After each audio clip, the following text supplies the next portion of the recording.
Laurent Gbagbo et Charles Blé Goudé devront peut-être rester plus longtemps que prévu dans la prison de Scheveningen.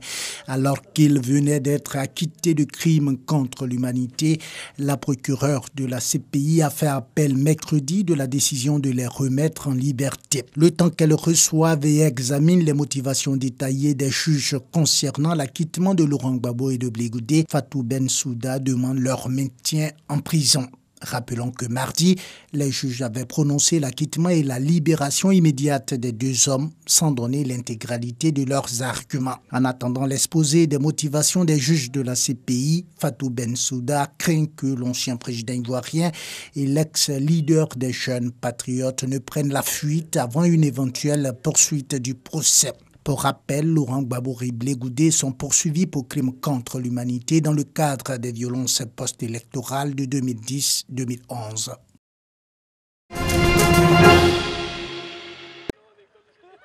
Ils sont au nombre de 4 les étudiants considérés comme des experts, désignés par l'Université d'Harvard pour mener des visites dans les établissements scolaires de la Côte d'Ivoire.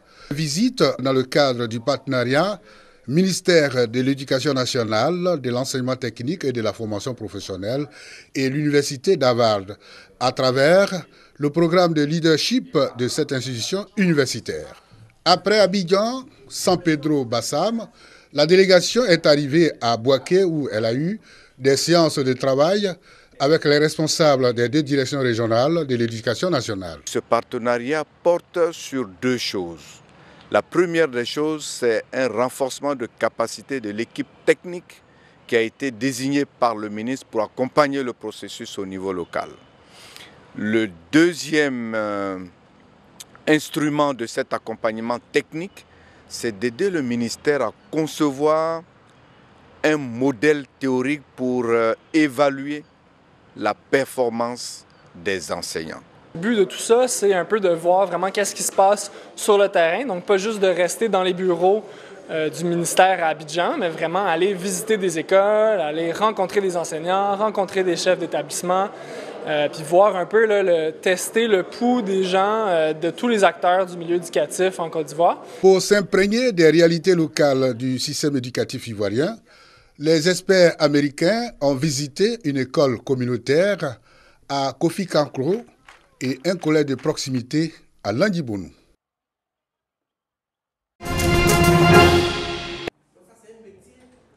Les membres du comité de gestion locale, CGL, du Parc national de Taï sont formés sur le concept du développement vert ou durable, un mode de développement économique cherchant à concilier le progrès économique et social et la préservation de l'environnement pour les générations futures. Une formation utile pour conserver la diversité biologique avec la participation de l'ensemble des populations riveraines. Ça nous permettra nous-mêmes d'avoir des arguments pour améliorer notre quotidien et aussi mettre à l'aise ceux à qui on demande toujours de nous accompagner pour parler de la conservation. On veut tendre vers une gestion patrimoniale du site. Que les populations sachent que le patrimoine, le parc, c'est leur affaire. Outre cette séance de formation, le comité de gestion locale du Parc national de Taï a fait le bilan des activités de 2018 et planifié celle de 2019. En définitive, cette aire protégée se porte bien, mais les responsables plaident pour une amélioration des voies d'accès et pour l'acquisition de matériel roulant adéquat. La périphérie du parc, il n'y a pas de route. Nous faisons un plaidoyer pour que la route Guglo, Tabou, via Taï, vraiment si c'est bitumé, ça va nous soulager. Tous les secteurs aujourd'hui n'ont pas de véhicules. Quelques véhicules qu'on a sont surexploités. Et encore, on tape aux portes pour nous soutenir, pour nous aider à trouver des engins assez robustes pour pouvoir mener à bien notre mission. D'une superficie d'environ 5 360 km², le Parc national de Taï, situé au sud-ouest de la Côte d'Ivoire, est la plus grande forêt tropicale primaire sous protection de toute la zone ouest africaine. En effet, classé patrimoine mondial de l'UNESCO comme réserve de biosphère depuis 1982. Cette aire protégée renferme plusieurs espèces endémiques et présente un potentiel touristique énorme.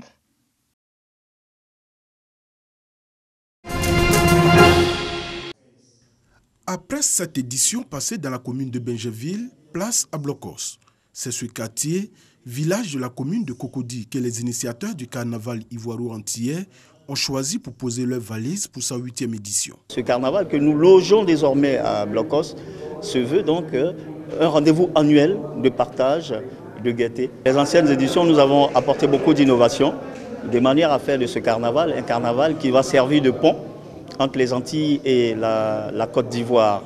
Voilà, nous voulons faire le sens retour de la déportation de nos frères, créer un concept qui va les ramener. Une édition qui se tiendra les 1er et 2 mars 2019 et qui est là une autre occasion pour les Ivoiriens et leurs frères venus des Antilles de célébrer à nouveau les retrouvailles. Mais c'est tout à fait important que les Antillais, enfin, disons tous ceux qui ont été déportés vers les Amériques reviennent vers l'Afrique.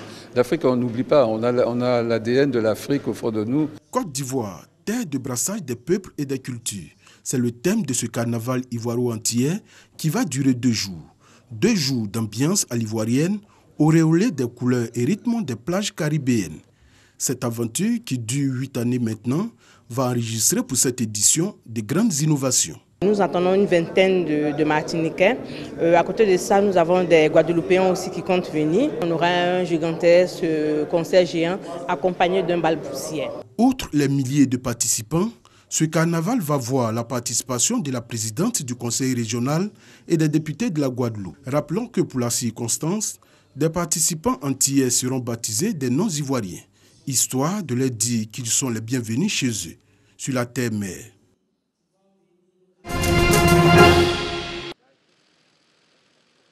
La première ministre britannique doit présenter un plan B d'ici au 21 janvier au Parlement. L'accord que j'ai conclu avec l'Union européenne a été rejeté par les députés et par une large majorité. Je pense qu'il est de mon devoir de respecter les vœux du peuple britannique de quitter l'Union européenne. J'ai l'intention de le faire. Maintenant que les députés ont indiqué ce qu'ils ne voulaient pas, nous devons travailler ensemble de façon constructive pour établir ce que le département veut. Contrainte de négocier avec l'opposition, elle doit aussi composer avec son parti proche de l'éclatement. Mercredi 16 janvier, au lendemain du rejet par les députés britanniques de l'accord de divorce qu'elle a négocié avec l'Union européenne, la première ministre a de nouveau tenté de nier la réalité, celle de sa débâcle. La motion de défiance déposée contre elle par l'opposition travailliste a été rejetée à la Chambre des communes. Ce vote, en écartant pour le moment l'hypothèse d'élections législatives anticipées souhaitée par le Labour, ouvre des perspectives nouvelles, un report et un réaménagement du Brexit, voire un second référendum. Mais la faible marge de victoire du gouvernement, 325 voix contre 306, rappelle la précarité de la situation de Theresa May. Le débat sur la motion de défiance ressemblait à un répit pour elle. Les 118 députés conservateurs qui s'étaient rebellés la veille en votant contre l'accord sur le Brexit sont rentrés dans le rang, de même que les 10 unionistes nord-irlandais qui font la pointe pour la majorité. Pas question pour eux de laisser Jeremy Corbyn, le chef du Labour, considéré comme un doctrinaire marxiste, s'approcher du pouvoir.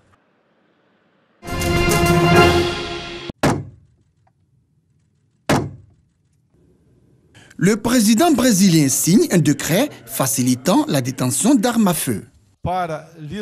Afin d'assurer le droit à la légitime défense, moi, en tant que président, je vais utiliser cette arme. Une partie de la population minoritaire approuve cette décision. Je trouve que ce décret est une bonne idée parce que j'ai moi-même été victime d'un vol il y a une semaine. J'ai un commerce, des voyous ont braqué leurs armes sur moi et je n'ai pas pu me défendre. Donc je suis d'accord. Ce décret inquiète les ONG. D'une certaine manière, le citoyen devient responsable de sa propre sécurité. Avec ce décret, c'est comme si Bolsonaro disait « Achète ton arme maintenant, sinon ne viens pas te plaindre que les homicides augmentent. » Elle est où ton arme? Le Brésil a l'un des taux d'homicides les plus élevés au monde.